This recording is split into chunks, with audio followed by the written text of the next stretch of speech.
રામ રામ બધા મિત્રો, કેમ છો? મજામાં? તો બહુ સ્વાગત છે દર્શન વર્ગ ચેનલમાં. તો હું વિરાટભાઈ નીકળી ગયા સવાર સવારમાં રખડવા સાયકલ લઈને. પછી અમે રખડતા અમે આવ્યા રેલવે ફાટકે, અને આપણે છે મહુવાનું રેલવે સ્ટેશન.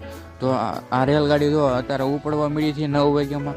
તો આનો ટાઈમ શું છે કોમેન્ટ કરી નાખજો. અને પછી તો અમે નીકળી નવા મકાનેથી જવાનું હતું મહુવાથી મારે દુધાળા નંબર 2, અને અમારે જવાનું હતું ગામડે. તો અને આ છે અમારું મહુવાનું મકાન, એટલે આપણે જવાનું હતું રાઈજે 9 વાગે મારે 4 વ્હીલ મેકવા ગામડે.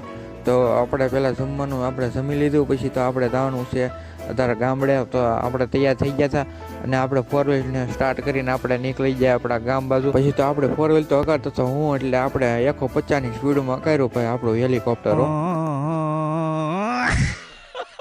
અને પછી 150ની સ્પીડમાં પગી ગયો ઘરે, અને ઘરે આવીને આપણે ખોલ્યો થમ્સઅપનો બાટલો. પછી તો આ થમ્સઅપનો બાટલો એટલો જામી ગયો હતો ને ત્યાં બરફ થઈ ગયો હતો. પછી તોય પીવાનું આપણે મૂકવાનું થતું જ નથી. આપણે આ વ્લોગ અહીંયા સુધી રાખશું. ગમે તો લાગશે અને સબસ્ક્રાઇબ કરી નાખજો. મળ્યો આવતા નવા વ્લોગમાં.